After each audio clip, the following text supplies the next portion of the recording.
There's no rules! Shoot a lower score! There's one rule!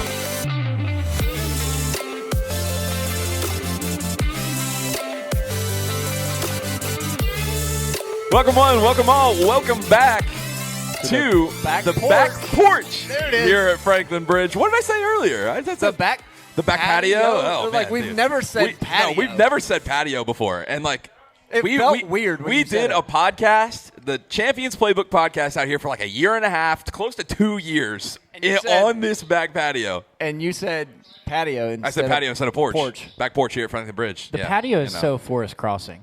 It's the patio is so Forest Crossing. Well, welcome back, everybody. We're really excited to have you. If you guys haven't yet subscribed to the podcast, please do so. If you're on Spotify, make sure you follow. If you're on Apple Music, make sure you rate us 5 stars and leave us a review because that really, really helps us. For if somebody else is searching for golf podcasts, our name will pop up first. So not only are we on the audio, but we're also on the video. If you guys are on YouTube, make sure that you go ahead and put in that search bar the No Mulligans Podcast, and we should pop right up. So make sure to subscribe to us there. That'll really help. So we appreciate y'all's support. That's right. How many of you that are here listen or watch the No Mulligans podcast on some sort of regularity? There we go. About half the room, a little more than half the room. I know a lot more do because I know that you guys came up for a free ticket when you showed me that you were listening to the podcast. That's right. So That's right. If you, we'll just say this: the amount of people that are in here are the amount of people who listen to the Champions Playbook. So that's right. pretty cool. And it Excuse wasn't me, No from Mulligans. making the putt in the putting lab. We know that. We know that that's not the case, right? I'm telling you, like, that's the area people need to spend their time. John Daly's, there's a post been floating around on social. He's like, chipping and putting, wedges and putting. If your kid's starting out, wedges and putting. So, well, and we also had a cool podcast with Operation 36 as well. Which, if you guys aren't familiar with Operation 36, it's where you work from the green backwards instead of from the tee box to the green, right? And so that should build the confidence in order to shoot lower scores, which is the only rule, as we know. So, for those of you who are listening, this is going to be a Q&A podcast. We're on the back porch of Franklin Bridge, and we are going to do an awesome Q&A. We're joined here by our newest addition to Franklin Bridge, Mr. Scott Wilkerson here, or Scooter, as he will be called. So we have got the new putting lab and the new tour shop. And the tour shop as well in there. So if you guys want to check out that, come out here to Franklin Bridge. And if you're listening internationally, we do have a few international listeners. We do. Go onto Instagram, search S Hassey Golf, 2 S's, 2 E's, and go give a follow to Scott Hassey. And we'll send you pictures, videos from the putting lab. We might even do a cool virtual lesson too. That would be really cool. A cool virtual lesson. So we're going to get this Q&A started off right. I hope you guys were thinking about the questions that you would ask. If you do, why don't you come on up here, and you've got a guy that's been on tour for 20 plus years. You got a guy who's been teaching for 15. We have a great course specialist over here. So we're pretty much all covered. Anything that you want to ask, feel free to come on down. So I'm going to kick it off a little bit with, I think these three generally go together. Hey, before you do that, Scott, if you guys do have a question, why don't you start forming a line over here down by Tate? Down by Tate. So that we can get this thing started off Circle right. around the back side of Tate and kind of go along the wall here so Perfect. you're not in the view of people. So Perfect. I want to make sure we address juniors, specifically ladies and seniors. So the reason why I lump those three together is, generally speaking, that group has lower club head speeds. Now you're seeing a lot of, like, women's golf is the fastest growing segment of the game, and with junior golf you're seeing girls golf grow, and so you're seeing them, the fitness levels come way up, the club head speeds are coming up. So that's starting to shift a little bit from a ladies standpoint. But like those three to me go together, and I think those three generally in some ways are the worst fit of the bunch. And they would benefit tremendously. Elijah just did a big fitting with a number of our ladies from our ladies clinics recently the other day, and it was like, wow, this is so much easier. It's like, yes, it is. So if you'll take us through, like, what do you see in those three segments, and then what are some of the things we're bringing to the table this year? We can talk about the iGen and that such that can be beneficial to these three groups. I'd say this, the lumping them together does make sense because lighter weight shafts, a little more flexible shafts are things that, you know, you didn't have a ton of options on, say, 10 years ago, right? Everybody kind of got stuck in the heavier stuff and longer stuff, and yep. So I'd say, we Scott mentioned iGen. I'll give you a quick story on iGen. iGen is a golf club that a friend of mine, Pat Dempsey. You guys, if you follow Long Drive, he's actually best man at my wedding. We were talking about him earlier. Some of you may remember Rick Dempsey, the baseball player. This is his brother.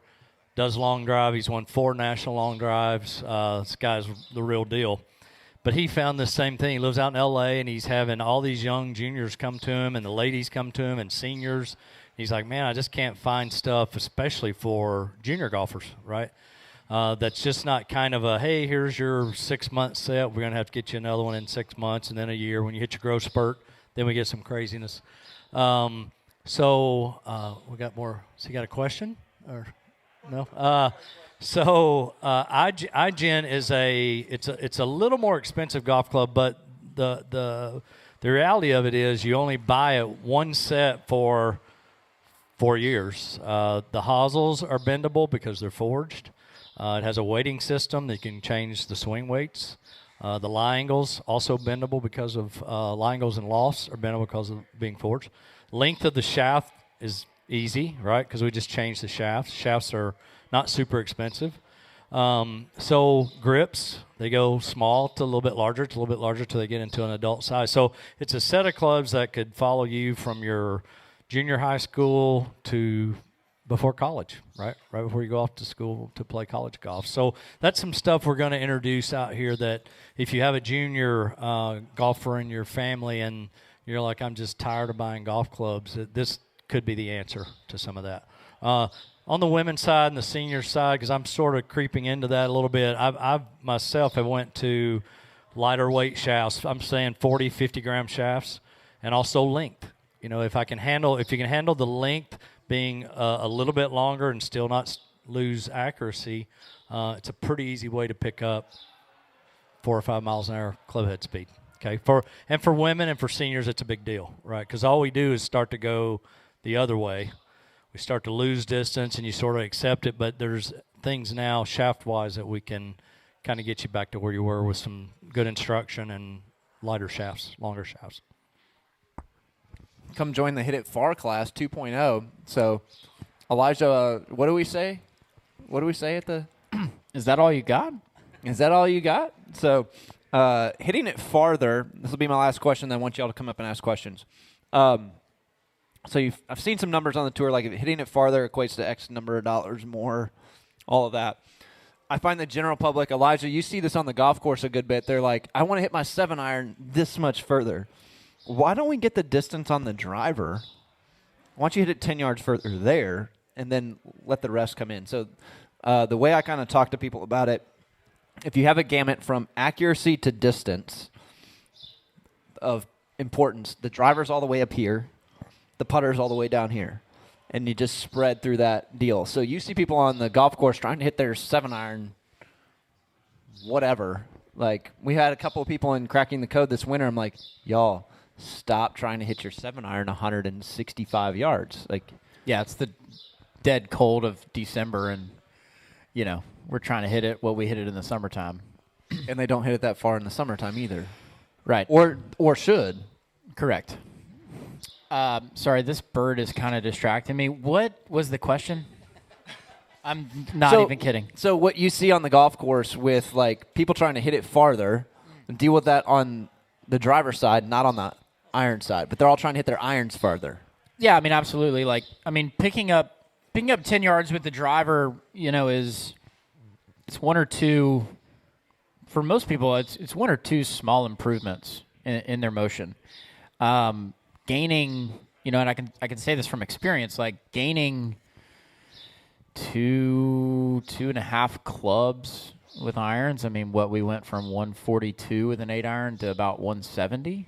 Like that was 18 months of work and total swing overhaul, and I gained 20 pounds doing that. Like hitting an iron further or gassing an iron or like saying, I'm gonna muscle up on this 9 here instead of hitting an 8. Like I just really don't And even for myself, like I just don't really see that working out in the player's favor hardly, ever.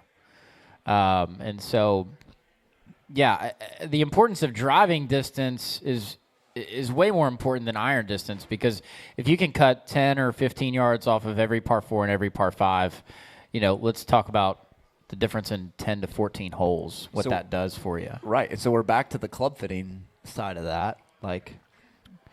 So, yeah, and an these iron guys fitting, don't just have to train more to hit it farther, getting fit correctly. Yeah, You're not even going to got ball hit it fittings that now. much further. I know Absolutely. Ping's got this whole system to be able to figure out. They don't sell golf balls, so they're an unbiased resource. How do we get that trajectory just where we need it to be to maximize distance? I'd say, yeah, golf balls kind of overlooked sometimes because guys and girls just pick it up and go, oh, it's a Titleist, I'll play it. But spin and launch, obviously on driver, is such a big deal that gains like what you got, Elijah, is crazy. Obviously there was some technique and stuff you guys worked on pretty hard too. But and clubs, you look at golf clubs now, they're getting stronger, right? They're more weight in the bottom. They're de-lofting. They're doing all those things to make you hit it higher and further. But again, looking at the golf ball and reducing 500 or 600 RPMs of spin with a driver could be 7, 8 yards, 10 yards, right? A carry. So I think it's you have to look at all of it, right? One question that I want to ask, not only Elijah, but both Scotts over here as well, is how many people do you get either for a playing lesson that you're just playing out with on the course? They're like, yeah, well, I hit my 8-iron 160, and so I'm just gonna, play it 160, right? Like, how many people are trying to smash based off of how the furthest distance they hit on a golf club, rather than saying, all right, let's play with trajectory, let's play with spin, let's play with how far we take the club back. Let's consider other factors other than our top distance. So I'm going to jump in real quick. These two pieces of equipment right here, you've got probably a little north of $50,000 I know worth what of you're about equipment to sitting say. in front of here. If it says that you hit your 7-iron 107 yards, that's how far you hit your 7-iron. That's exactly how far it goes in the air. Now, how far it rolls out may depend on how high you hit it, how soft you hit it. So, this thing is not wrong. Neither is that one. This is right. That's why the tour now has both. Yep. They have strengths in different areas. Absolutely. But we have them out here. This stuff is accurate. It does it right. And so, that's one of the things we did in Cracking the Code this winter is the phrase was, I want what's real. That's all they care about on the tour. What's real? 100%. Well, I want to, no, that's what you got. I had a gentleman in the other day. He's like, man, 117 with my 7-iron. That's not very good. I was like, no, it's not. Right. It's not very good. But it is real. But it's okay. He's like, man, I said, okay, so how often do you putt from behind the flag on a decently struck shot? Well, never. Well, never. Okay, so that means what? Well, I guess I don't hit it that far. Well, that's exactly correct. That matches what we have here. It's about 30 yards short. Okay, that's about right. So if you figure the rollout on a low 7-iron like that's probably going maybe 130. Correct. We old story. When TrackMan first came out, and I've had since the original TrackMan, I've had one in the last 15 years. I had a tour player actually come out, and he had just walked off. I think it was at Phoenix, the Phoenix Open, and he had just walked off one of the par threes, and he said, "Yeah, I want to get on TrackMan and just see exactly how far I hit my 6-iron." It's delicate work. So he comes over on TrackMan. There we go, right here. Yeah. Hey, you got a birdie. See you later. What club did you hit? Little 3-iron there. Wow, nice shot. A hole out with a 3-iron for a birdie. So if I can remember where I got to, I think Phoenix, and the player was a 6-iron. He'd hit his 6-iron on the par 3, and he said, yeah, I just want to make sure I know what my carry numbers are. And we put TrackMan up. Again, radar-based, tracks a golf ball just like it does clouds and everything else, and picks it up, and when it stops, it tells you what the numbers are, right? So we get on there, and he hits 4 or 5, and he looks back and goes, 6-iron going 169. I was like, that can't be right. I was like, we'll hit another one, right? So he hits it, and I go 168. He's going, no, he got mad at TrackMan, right? He was like, that thing's wrong. I was like, no, it's not. I'm sorry, it's not wrong. What you're measuring. And he says, I just hit one on the last hole, 175 or 178, what it was. Like, yeah, but it didn't carry that. This is giving you a carry number. And then how much it rolls out could depend on how hard the greens are, where you hit, how much spin you had on it, how high you hit it, all kinds of things. And the beauty of these two, these measuring devices are they're going to tell us that, right? And we can at least go, hey, like Scott's saying, this is reality. If you want it to go 178 or 180, we got to change lofts, or we got to get you stronger. We got to do something to do it. But at least the recipe is there. We got a question over here too. Let's hit the question. Let's hit the question. Yeah. Oh, sorry. We gotta use the mic here. Yep. I have two questions. Your name first. Bill. Bill Chapman. There we go. Yeah. So it's for the people at home, Bill. The question is, what part, if any, does toe angle play on putting? And then well, let's go with that one. Are you talking about toe hang or the actual lie angle?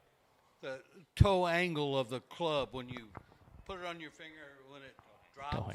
So toe hang, yeah. Toe hang is important depending on, again, when you go through a fitting in the lab or wherever else you go through a fitting, you're going to see some toe hangs, some has no hang, and then some will actually go the other direction. Yeah.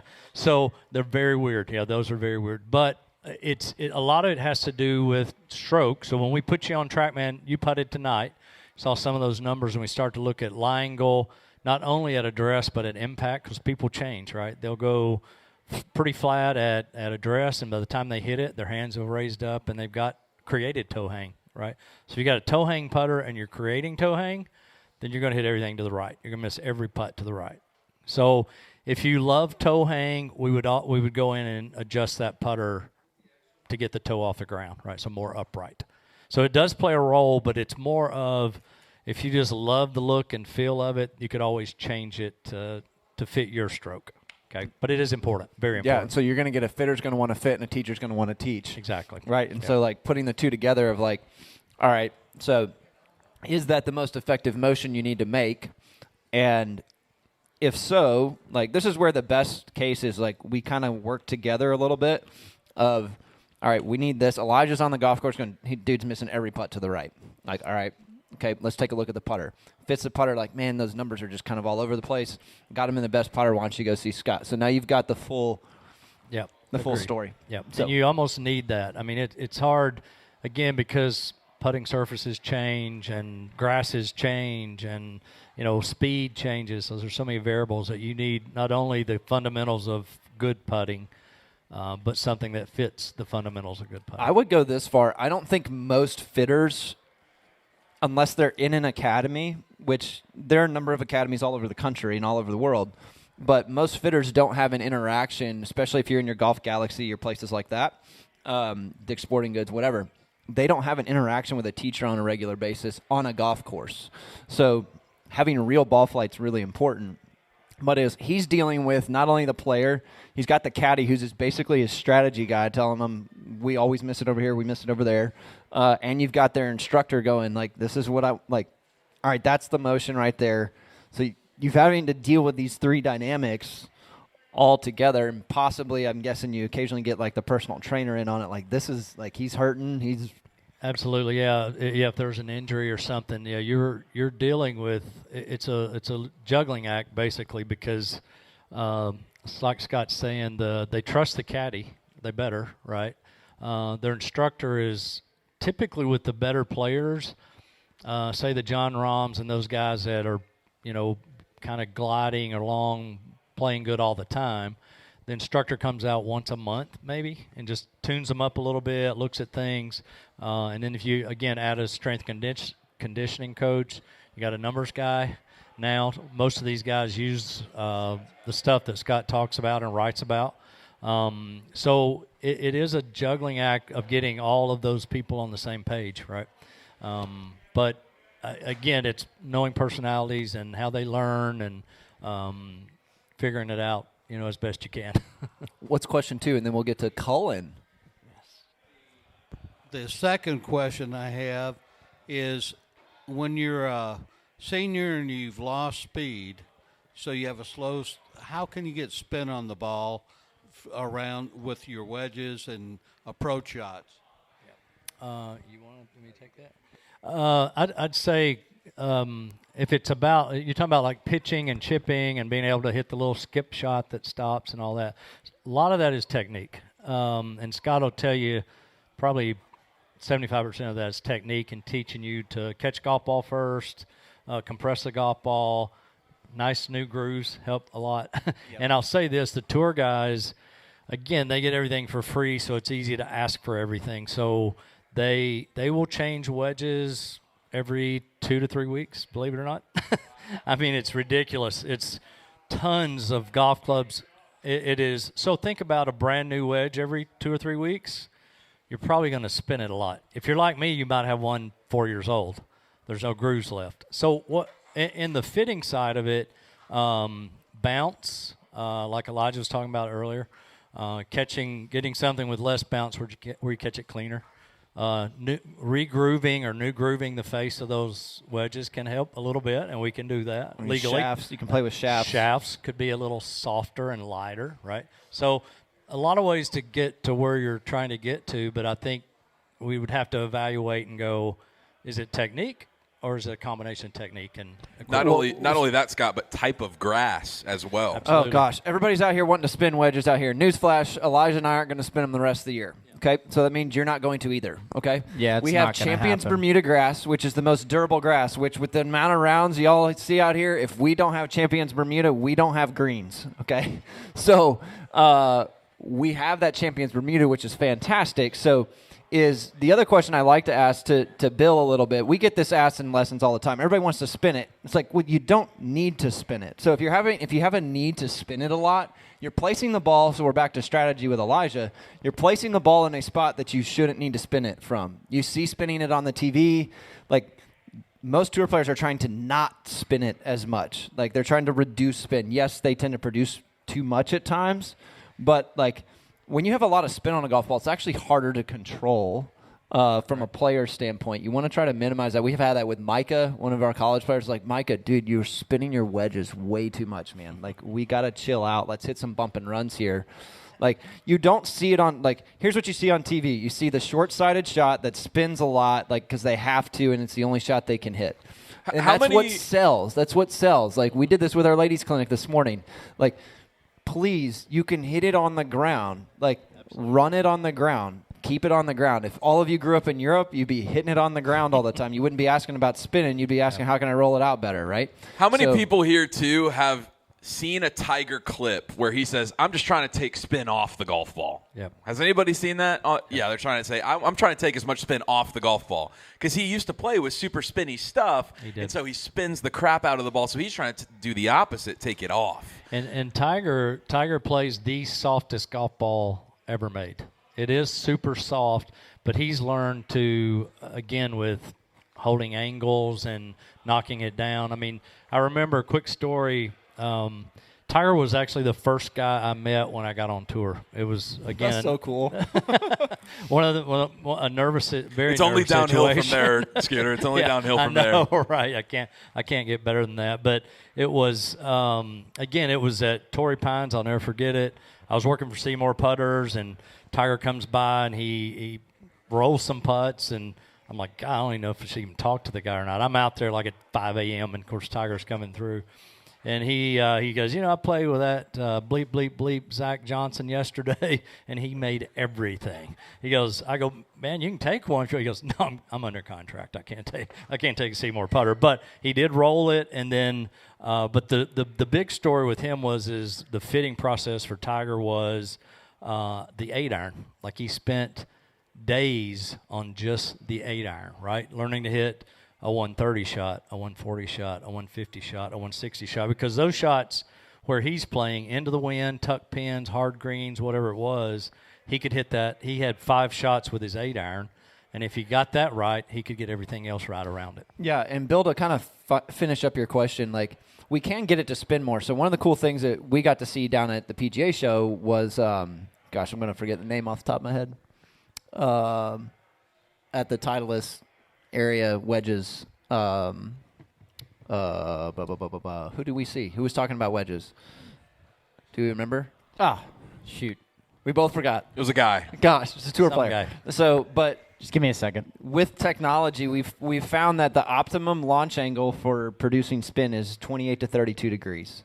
So we can utilize the technology to kind of see where you're launching it. If you're launching it lower than that, you're not going to be able to generate enough spin. If you're launching it too high than that, you're not going to generate enough spin either. So that ball tends to slip on that face and doesn't catch it enough to be able to produce spin. So whether that be you'll be able to find that out in a club fitting, in a lesson, or even on the golf course with Elijah. So like you can kind of get that knowledge from 3 different places on how to be able to spin that. We did a tour wedge stuff last fall. And so that was one of the areas we were trying to look at. How can we optimize that? So trying to find where you can repeat the same amount of spin, I think, is probably more important, and get inside of that launch window, whether that be a 20 or 30-yard pitch that you need a little bit of grab on, or whether that be a 60 or 70-yard wedge shot where when these greens do get really firm, it's like, can I just have a little bit of bite to kind of hold it on the green? So we can do some stuff there. So, Colin. Two questions. The first one is, what kind of clubs do I need to really improve my gameplay on the course? Okay.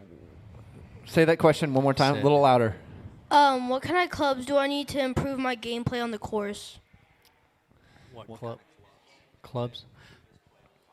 Okay. Yeah. So probably what we were talking about earlier would be like the iGen club, something that. How old are you?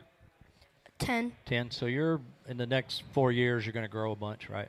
The iGen would allow that you to get the club now and never change that club head, right? So you're always looking at the same face and the same look club, like a thinner club, not a big, bulky club. And then we just simply change lie angles by bending it and change the loss by bending it and the length of the club with the shaft. So if you're looking for something that you could stay with, because to me, again, the tour guys don't really change that much. We were talking about that earlier. There's kind of a pattern for them that when they have to change, they will, but they don't change unless it's that time with new golf clubs. But I would probably put you in a set of iGens, and then we would just kind of work as you grew, then the clubs would grow with you. Okay. And I think long term that'll actually save the parents money. It's a little bit bigger investment on the front end. It is, but again, if you can stretch it out, then it's instead of buying 4 or 5 sets of clubs, you're buying 1 set of clubs. Okay. Second question. What can I do to kind of qualify for the PGA Junior League Championships? Practice a whole bunch. So, as much as you can practice. If you're at home, practice. If you're sitting at school in study hall, think about practicing. So we got school.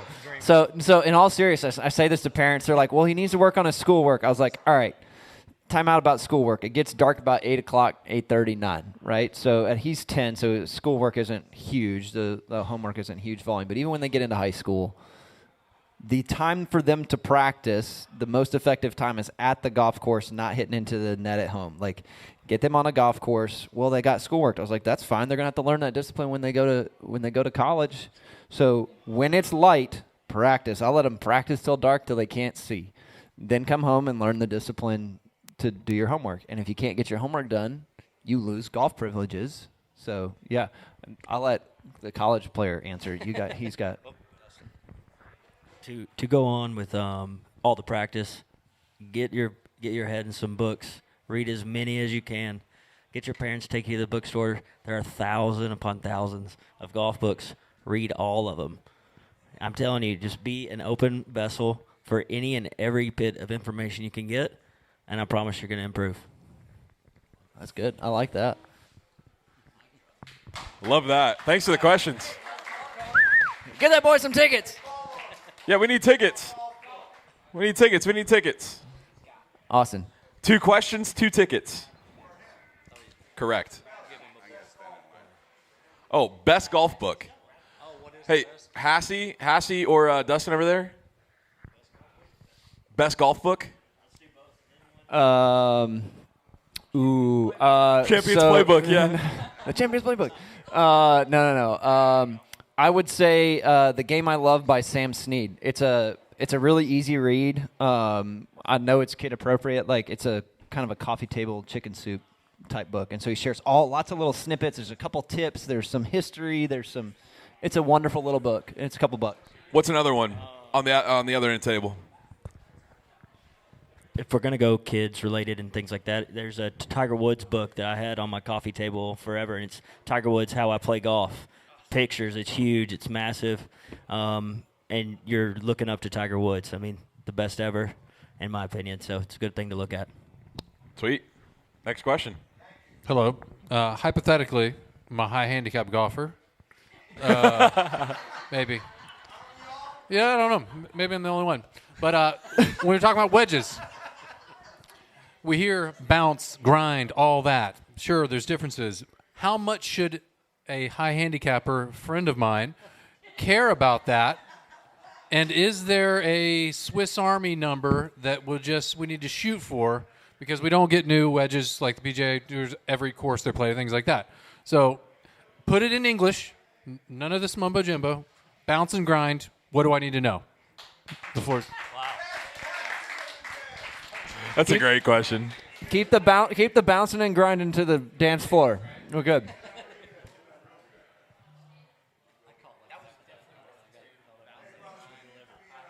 Oh, I would say this. Bounce is super important, right? And I don't think you have to have, depending on if you play most of your golf here, then I'm with Elijah. You probably need the lower bounce golf club, right? Just because of the turf and the interaction. So depending on, like I play heavy high bounce stuff because the golf course I play is Zoysia, and ball sets up really high, so you don't want to dig it, right? So you want bounce in. And I truly believe, and Scott and Elijah can speak to this, but if you're not a experienced player or a great player yet, I think bounce is your friend, especially bunkers, right? Especially rough, those kind of things that you're chipping and pitching out of for a higher handicap golfer. But the best thing to do is come see me. Let's get you on different kinds of surfaces, and the most surface that you play out here, and we'll just test them. We'll test them until we find something that works. It's got to be low, right? Like Elijah's saying, it's a lot of 8. I love 8. I have one of my high-level juniors. I have him all the way down at 6. Wow. Yeah, but he's good enough to be able to play that wedge, and out here it's great. And so here's the other thing for me from a fitting perspective. I'm a good enough fitter to be like, all right, I'm going to put a kid in a club to build the motion I need. So he'll get penalized if he does it wrong. So 6 is going to be too low for pretty much everybody in the room. 8 to 10 would be fine. You can get in betweens with Scott here with 9s and 9.5, and you can get really dial it in. Yeah, I totally agree with that. I mean, I don't think anything above really 10 out here. And also, like, from fitting for me, for the not as good players, I fit a lot into the CBX wedge with Cleveland, which, it's got a wide sole. It's very forgiving. It's still only a 10 degrees bounce. So, like, it's not a crazy high bounce even for a higher handicap, and it's still a very playable wedge. You can open up the club face. You can hit all of the shots that you hit with a tour mill wedge, but it still doesn't have a high degree of bounce on it. That's still 10 degrees for most wedges is pretty mid overall. So yeah, I'd agree with that. That's probably a really good average. There's stuff that's, and again, bounce is pretty relative. Like, you can bend bounce into a club. So if you had something that was, and I do a lot of, especially with my college players and stuff, we kind of do away with the 58 and above, the 58 and 60 degrees, right? Because people are usually better pitchers and chippers with like a 54 or a 56 because of the bounce, right? And if y'all hear that, right? Like, seriously, we don't need the high lofted clubs. Like, if you need that club, come see us on the teaching side to learn how to hit a basic shot. Yes, and get fit for that club. And I think, again, your question is like, well, where do I go for bounce? Like, how low or how high? I think, again, we would have to look at that a little bit. Some people are really hands forward or shaft lean, ton of shaft lean. I'm a big shaft lean guy. That's just how I pitch and chip. Some people are hands back, right? So if you do, you create bounce with hands back, or you decrease by hands forward. So to me, again, that's why 54, 56 ends up being a good club to chip with, because it's in that little range where, you can get away with both back and forward. Okay. Yep. Got it. Next. Reiner. Okay, I've got one question, but before I go there, the young lad over here, he was asking about a career path, and when my daughter was 8, I had her at the short course over here in Brent Snedeker, and they offered actually a career path to successful PGA. And for women, for females, it's a little bit different. If you can break 80 in Tennessee, you can make any college team. And the problem with that was, because I played golf and I was better than she was, she didn't want to follow that path. So now she's an equine specialist. She jumps horses. I just thought I'd put that out there. The short course, Brent Snedeker, they actually have classes that'll take you through your career path. So that's I don't know if you knew about that. So that's why we do Operation 36 with our juniors. There's actually we track all their practice goes into that app. We track where their scoring is. We start at 25 yards, 50 yards. They move back, and we can actually see by their age and their practice levels and their scoring where they're at on their track. So there's actually been plenty of data, so we use that app. Perfect. So you can do the same. I just want a raffle ticket for that bit of advice. Okay. My real question came when my real question comes. I'm just an average golfer. I can break 80, which is better than most. But I heard that McIlroy and some of the top players in the game change their wedges sometimes 4 times a year, if not every 4th game, because they're losing their edges, their grooves. I've got clubs, and I know it's a little more difficult out here because the greens are a lot tougher. They're sand-based, and the balls tend to skip a lot. My wedges, and to your point on your previous conversation where you got rid of the 58, I went from my 58 back to my 56. I still use my 60 because I think it might help me out of bunker. I'm a terrible bunker player. I lose 5 to 6 strokes a game from 15 to 20 yards in. My clubs are over 20 years old, and I cannot get spin on my wedges anymore. When do you recommend that a club loses its grooves, okay, where you're losing that ability to spin the ball? Because I'd love to have more spin to hold it. Take it further on the green towards the pin, like maybe 4 feet from the pin, hit once, and then stick. I cannot do that today. Is it because of my clubs? I don't think it is, because I'm hitting the ball properly. I'd say that. Did you say 20 years old? Yeah. Yeah. I got a Callaway 56, and then I play razors that my pitching wedge. It's the clubs. Yeah. It is the clubs. So yeah. I have no grooves left. Yeah. Is what you're saying. Yeah, it's time for new wedges. Yeah. New wedges. Yeah. Hey, Scott, I've heard the Cleveland wedges are really great. Yeah, they are. And if you haven't have the right shaft, you can have it today. Absolutely. So yeah, it's time for new. And I'm not saying it's all the wedge, because you can still spin.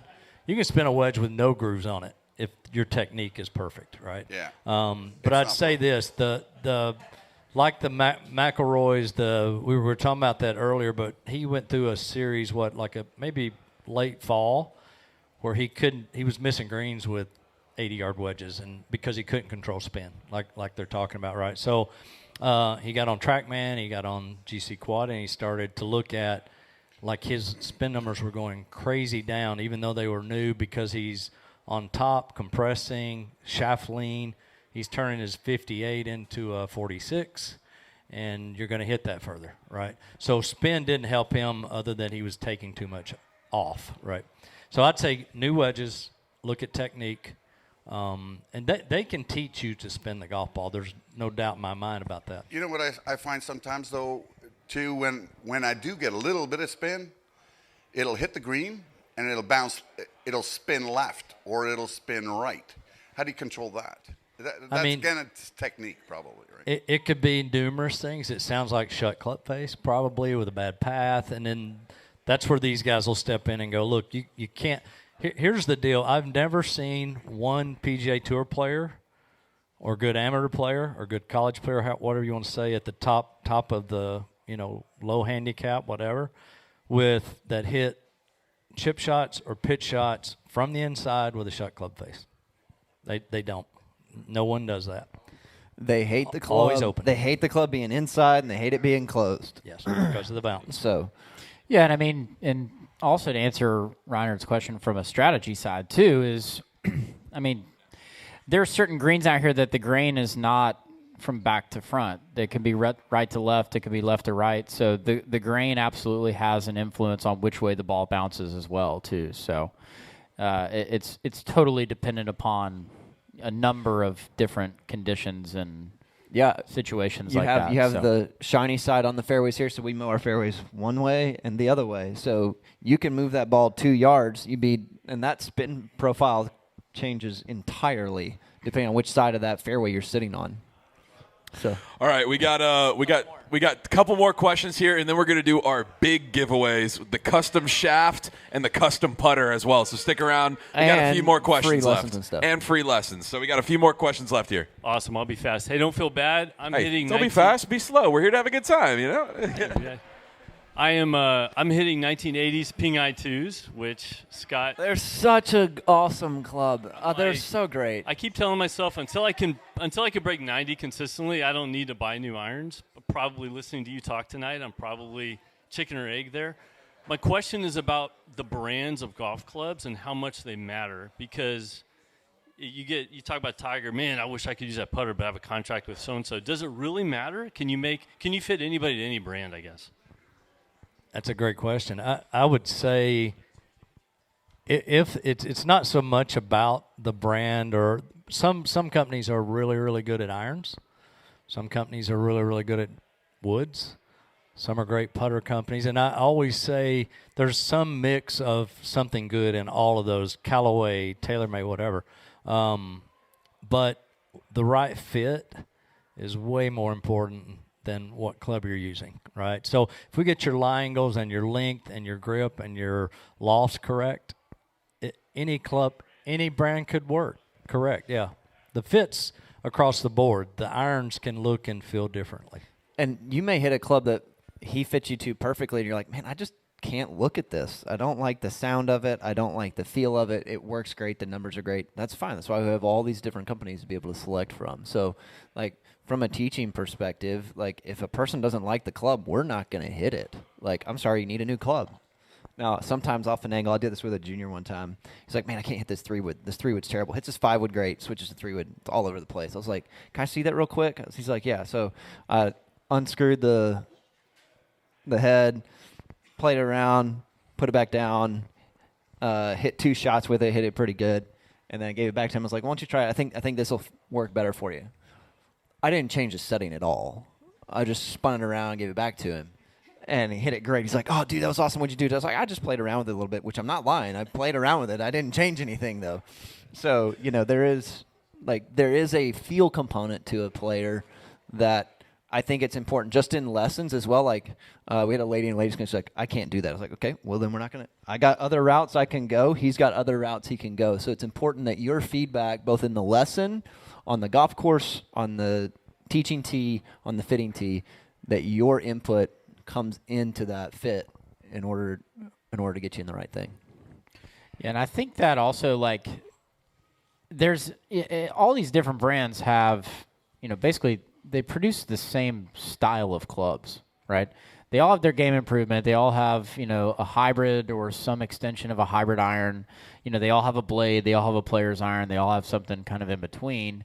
And so, one of the questions I've got a ton in fittings, and, Scott's on the tour and doing that, but in his personal fittings, we can always recommend if you just are dying for Callaway, right? But I don't have a Callaway fitting kit. Like, I can recommend to you, hey, you should get this iron with Callaway, but like getting the specs and getting the shaft weight and getting the swing weight and all of those things right are more important than necessarily what brand you buy. Is that kind of what you're saying? Yeah, 100% agree. And I think no matter what you fit to, if it's a TaylorMade or a Callaway, that fit goes across the board somehow. Like we could transfer that to Ping. We could transfer that to whatever, just because bending, loss, and lies is the same no matter what company. But right, you you're need with. to know that you're 2 degrees upright Absolutely. and that you have too heavy of a to know that. shaft and that Yes. the standard size grip is not good for the size of your palm, right? Correct. They need to know those things before they even think about a brand. Way Would you more agree important. with that? Yeah, Okay. way more I would important. agree. The other thing, too, the one thing that I'll add here as, I guess, the amateur, is that I've got my club sitting right up here, and I've got a combo set, which means I play one model of iron for my short irons all the way up to my 5-iron, and then I have a different style of iron for my 4-iron and my 3-iron as well. So let's not also discount the ability of different irons to do different things depending on your club as well. Totally agree. I mean, the hybrid, obviously, back in the day when I worked for Adams Golf, we were dominant in the hybrid market. But I say exactly what you're saying is, can I mix and match? Well, sure you can, right? I'm not ashamed to say I play a 6 hybrid. I got a lot of head covers Go in my team. bag. Yes. So do I. Don't be embarrassed to play. It's not just the girls on tour that play higher lofted hybrids and fairway woods.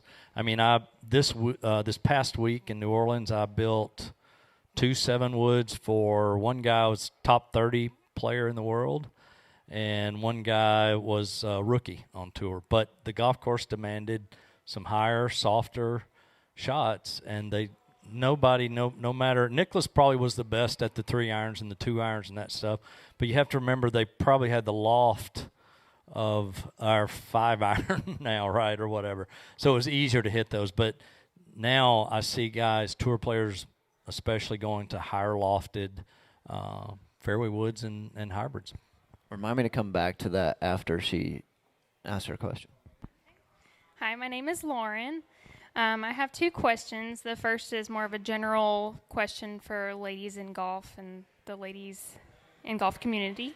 And then I have a more specific question just kind of based off of what I've recognized in my own swing. So my general question is, do you have any books or pro golfers that you would recommend ladies to read or watch to help us improve our golf game?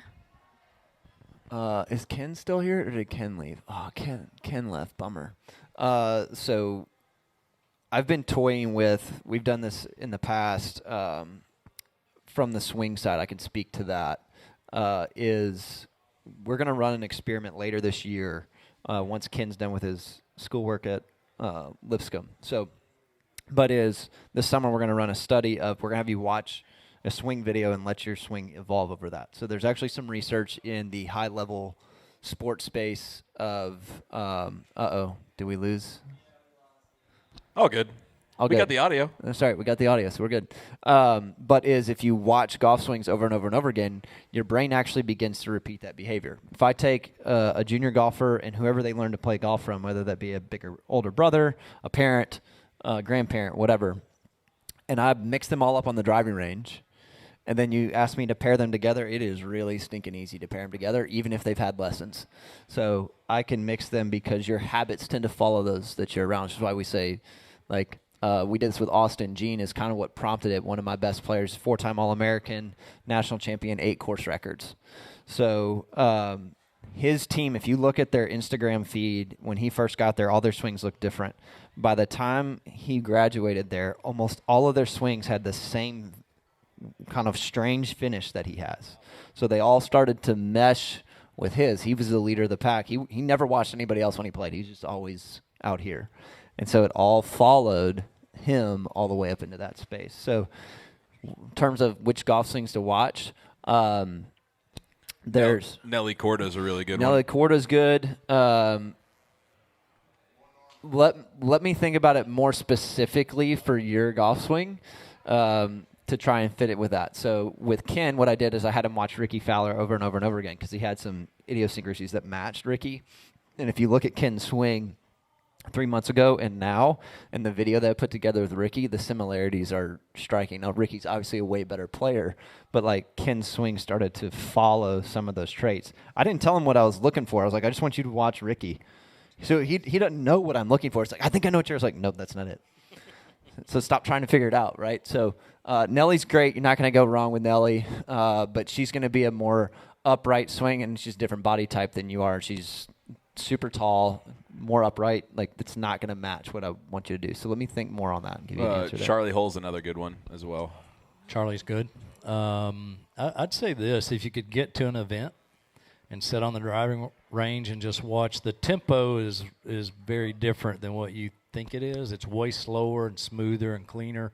And they generate power that way as opposed to muscling things like the PGA Tour players do, right? So tempo, hitting it in the middle of the face is huge. Toes and heel strikes don't go as far. I don't care how hard you swing. So just the timing and working on that, you might pick that up from seeing, players. Scott, does that also impact the way that you fit a female as well? Absolutely. Yeah, you have to look at and PGA Tour, LPGA, they're different in their own entity. Like, so you don't have all the speed. Some of the girls do. Nellie swings it really fast. She's one of 4 or 5 that swing probably over 100, which is fast. Most of them are probably low 90s, high 80s. But again, they're hitting the middle of the face. So in fitting, I'd start to look at something lighter, something a little more flexible that would kick and give you a little more distance. Good. Okay. Thank you. My second question was because I think I am trending to do an early extension. So do you have, maybe, if you agree, Scott, do you have any tips or drills that you think that I could focus on whenever I'm swinging to prevent an early extension? Oh, I love these questions. Also known as I hate these questions. So the question that, to kind of give you some of my background pedigree on where I learned to teach. So whenever we would ask that question of Hank, so Hank taught for over 50 years, so Hank Johnson, not to be confused with Hank Haney. So he got that all the time and it annoyed the crap out of him. 2004 National Teacher of the Year and all that. It's like, still don't recognize him as the same. He's just not the same persona. But how's the ball know that? Right? So people are like, I'm trying to do this. I was like, so how's the ball know that? Well, I hit it better when I was like, well, you made a giant leap from this to that. Like, you got to fill in the pieces in the middle. And then I would ask, what do you mean by early extension? Right? So, like, I hate answering these questions because the answer's complex and I'll talk for hours. I would say this. So there's a series of videos. So this is new. We can announce this too. On YouTube, follow FBPI Golf on YouTube. Every week there's a new swing tip coming out every single week. We've got 50 of them. They are slated for every single week for the next year. So we'll have a new swing tip. You can use the QR code that's out there on the range. Right now, I've done this, and this is how I teach a lot of my beginners, which you're still in that category. And we start with a shot that's waist-high to waist-high between 2 tees. Learn how to hit it in the center of the face. That's step 1. Waist-high to waist-high, no bigger than that. Do that for an entire week. Then the next week, what we do is I actually teach you how to curve the ball. So that's session 2. Like, wait, curve the ball? Left and right. Yeah, I can teach you how to curve the ball so you have some control over the club face. Scott, are you going to do all 50 or? No. So, okay, just making sure. But from there, so then what you do is you begin to build the swing bigger and bigger until it breaks down. And now if it breaks down, then that's the threshold at which you train. And so you want correct reps. That's what matters. So as you're working that little shot, generally speaking, that's going to eliminate almost all of your early extension. It eliminates a ton of bad habits just by trying to swing between 2 tees and find the middle of the club face. So we're back to find the middle of the club face. So that's up on YouTube right now. You can watch those. I've got one last question to end our Q&A here. And I'm surprised that nobody's asked it, really. Scott, I want you to talk a little bit about the differences between fitting on turf versus fitting on grass. I feel like this is a big deal. A lot of people will go to like, Golf Galaxy, Golf Tech, wherever they go and get fit. And number one, you can't see the ball flight. But number two, you're hitting off of a synthetic surface that is not the way that the club's going to interact on grass. So can you speak to a little bit about how you would fit, let's just say, a tour player and your average Joe on grass and on turf? I'd say this. I never have fit indoors. Never done one fitting indoors. And a little bit of that is, again, ball flight. If I can't see it, I trust this, to the end of the earth, but I really trust when I see what it's doing. Okay, so that number one, I would just want to teach indoors unless it's the worst day of the year and you can do I have to use TrackMan indoors, and because it still gives you numbers and it still gives you curve, so it's the best scenario for an indoor fitting or lesson or whatever. If you have to do it, try to avoid it. I'll say this about turf. I never fit a tour player on turf. Won't do it. It's got to be. They won't do it. They won't do it. There are some really cool mats now that give you a simulation of a divot. Again, simulation of a divot. It's still not a divot, and it is a little more relief to your hands and body, not like hitting off concrete with grass on top of it, right, or turf on top of it. So those are things I just avoid at best. But there is definitely line goal issues when you're hitting on a mat. You don't get true line goal. Turf interaction, obviously, you don't get any turf interaction. So it's hard to say, does the toe get in the ground and the club face opens and that's why the ball's going to the right off of a synthetic? Or whereas on grass, I know it is. I can look at the divot, right? So in a short little summation, that's kind of my theory on that. I think, too, as a player as well, I got the wonderful opportunity to get fit here by our Strixon rep, Gareth, when he came over here. And it was my first fitting that I've ever had on grass. And it was awesome because, number one, I got to feel the way that the specific heads interacted with the turf. And I feel like a lot of people, if they get fit in a synthetic scenario, they're like, oh, man, these clubs are the best. And then they take them out to the course, and they're like, oh, they don't feel the same, right? And so I think that for any of you guys out there who are listening either on audio or here on the back porch, there is something to be said about you, the player, no matter what your handicap is, to feel the way that the club interacts with the turf. And that's going to also impact how you play the game. So you might think that these are the best clubs for you, but what if you get an expert fitter like Scooter over here who can fit you on grass, and now you can start to feel the minutia of why it's so important to get fit. Yeah, and I think, like, here, some of the stuff we'll have to, like, when I'm off, if it's raining or a little bit and Scott needs to get something done, we can still hit from in that building outside. We can still step outside that building. We're building a tee to the right of the building. Will be for club fitting alone. So be able to move off of mats onto grass. Sneak peek there, really. That's the first time we've ever said that. That's coming on the right side of the building. So that way we'll teach on the left, we'll fit on the right. But even Elijah's gone out there and hit off the grass. It's different. And especially wedges, we had a player come through, hadn't been fit for wedges on grass or on different, or just off the tee with a wedge. I was like, this player has to hit different shots, and they're a good player, and all they could hit was one shot. I was like, and you got fit for a wedge, you got a 12-degree bounce, and you're shooting the mid-70s, and you're a developing junior golfer who's really good. Like, you might need 12 degrees of bounce if you're playing on an all-turf course. Oh gosh. Yeah, she had like the Cleveland Smart Soul or something. That's what it looked like. I was like, no, not for you, not for you. So I'll say this quickly too. I just visited the Callaway Fitting Center. They literally, for wedge fittings, they bring turf in to the building. So there will be a square that's in that building inside, and they'll bring in zoysia and common Bermuda. And so when you say turf, you mean actual grass. They'll cut it. Yeah, that bring is the coolest thing I've heard all day. It is sweet. so cool. Wow. But tour 100% players, the coolest thing. right, they want to feel that interaction, right? So that's unlimited money, and they have sod farms, and they do that stuff. But that's the level those guys take. Yeah. One of the neat things that Hank used to do with fittings, especially with wedges, he would always start in the bunker. I'm going to fit you with the perfect bunker club. And that may be the only place you ever use that club. So that I have a 60 degree that I use exclusively out of the bunker in a very specific scenario.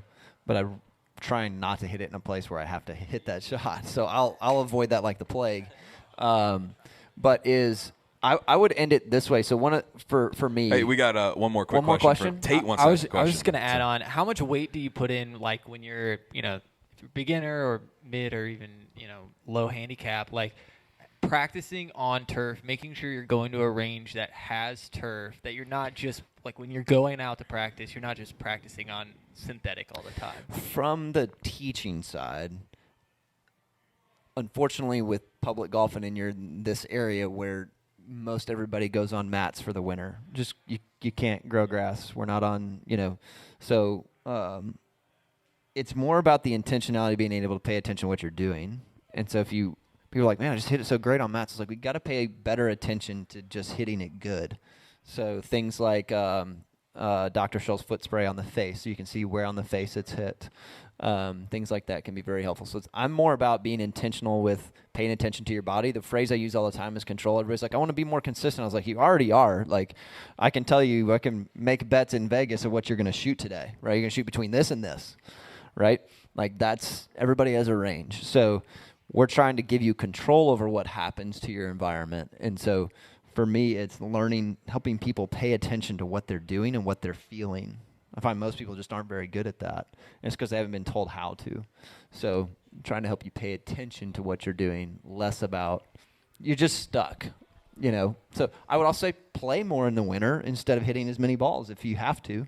So love it. Yeah, I love it. Well, guys, we're going to wrap it up and do our last couple giveaways. But for those of you who are listening on audio, or are we on YouTube or did we get cut? Oh, we're still on YouTube? Okay. We're still on YouTube. There we Tate's go. like, I got this, Tate's guys. Like, You good. I got this. But for those of you who are listening on YouTube or Apple Music or Spotify or wherever you're listening to the podcast, we really appreciate you guys, and we're going to end it here. So thanks so much for listening to this live edition of the No Mulligans podcast here on the back porch of Franklin Bridge. Scott, thanks so much for being here, man. We're so glad to have Dustin, you as a part of the family. Yeah, Dustin, thank you guys. And we're excited to have you guys here. Yep. Yeah. Thank you guys. Thank you all for coming out, too. We really appreciate you guys coming out. This podcast is just 4 people talking on the back porch if you guys aren't here. So we really appreciate you guys and listening week in and week out. So we really appreciate it. Thanks a lot. So from Scott and Jack here on the back porch of Franklin Bridge. And other Scott and Elijah. And Tate. Just for the sake of nostalgia. For the sake of nostalgia. Yeah, that's right. Scott, Jack, and the panel up here from Franklin Bridge. We'll see you on the next one. Peace. There's one rule.